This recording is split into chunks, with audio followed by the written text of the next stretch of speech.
యుద్ధం యుద్ధం యుద్ధం. ఈ ప్రపంచంలో ఎక్కడ చూసినా యుద్ధాలే. ఈ యుద్ధాలతో ఎంతోమంది ప్రాణాలు పోతున్నాయి. దేవుడికి ఎంత బాధ ఉంటుందో ఒక్కసారి ఆలోచించండి. దేవుడు యుద్ధం చేయమన్నది మనుషులతో కాదు, నీలో ఉన్న బలహీనతలతో, శరీర కార్యాలతో యుద్ధం చేయమన్నాడు. ఆ తర్వాత గెలవమన్నాడు. యుద్ధంలో గెలిచిన వాడు కాదు యుద్ధ విజేత. యుద్ధాన్ని పక్కన పెట్టి తన్ను తాను గెలిచిన వాడే నిజమైన యుద్ధ విజేత అని బైబిల్ చెబుతుంది. నిజమైన యుద్ధ విజేత ఎవరో ఒక్కసారి ఈ పాట వినండి.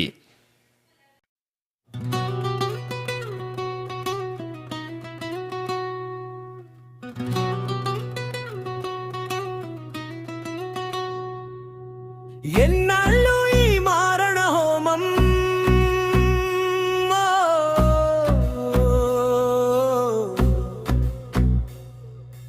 ఎంతవరకు ఈ దారుణధామం,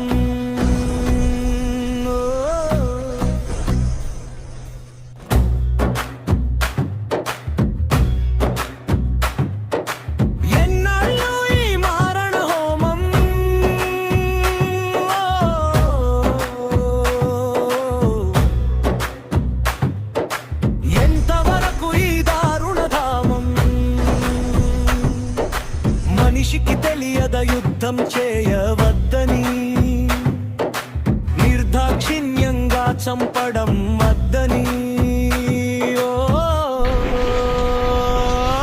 మనిషికి తెలియద యుద్ధం చేయవద్దని, నిర్దాక్షిణ్యంగా చంపడం వద్దని. ఎప్పుడు ఆగుతుంది మారణకాండ?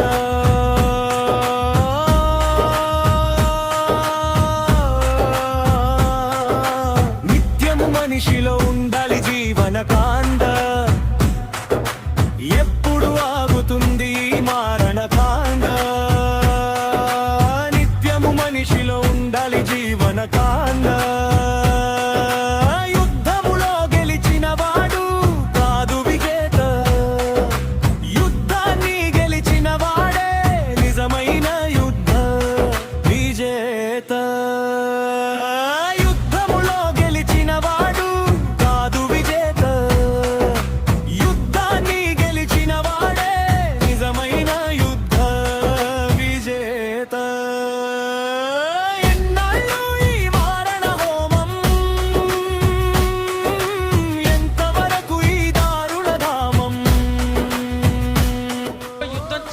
ఉండాలి మన కుటుంబంలో దేవుడి కోసం బతుకున్నలతో మనం యుద్ధం చెయ్యాలి. పోవాకురా అంటే ఇదిగో అంధకార శక్తులతో మనం యుద్ధం చెయ్యాలి. కనిపించకుండా ఉన్న యవనేచ్ఛలతో, శరీరేచ్ఛలతో మనం యుద్ధం చెయ్యాలి. ఇలా యుద్ధం చేసుకుంటూ పోతుండే మనం బతికిన దినాలని. రాజ్యాల కోసమని ఒకరు గొడవ పడితే, రమణి కోసమని మరొకరు గాయపడితే,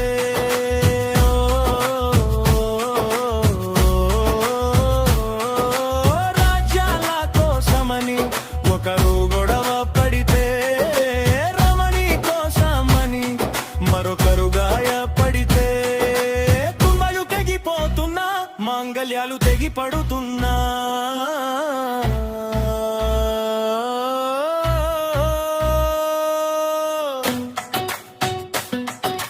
కొంచెమైనా కనికరం రాలేదా? కాసింతైనా మనసు కరగలేదా?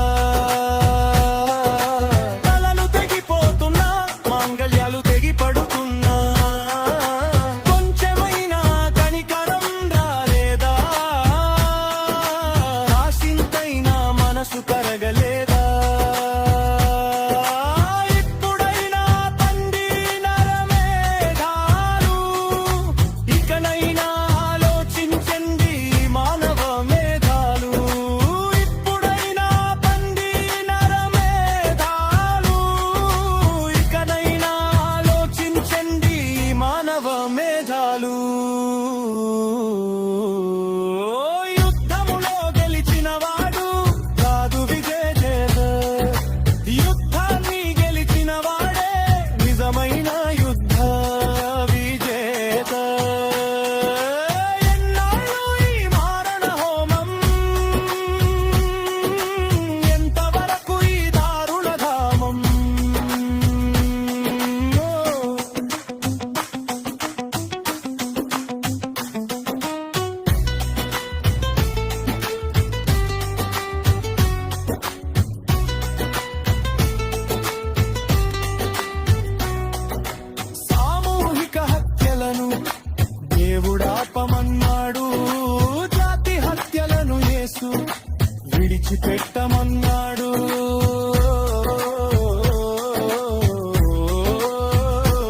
నిలవాలన్నాడు.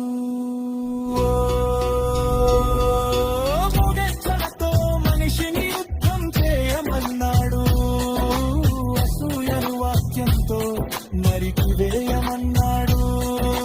పొగడ్తలతో మనిషిని యుద్ధం చేయమన్నాడు. అసూయను వాక్యంతో నరికి వేయమన్నాడు.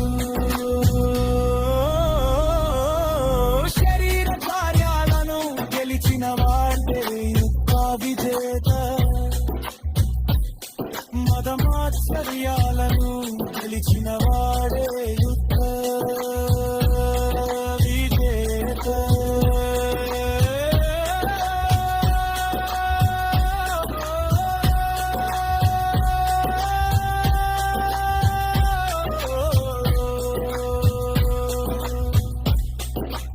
ఎన్నాళ్ళు ఈ మారణ హోమం, ఎంతవరకు ఈ దారుణ ధామం. ఓ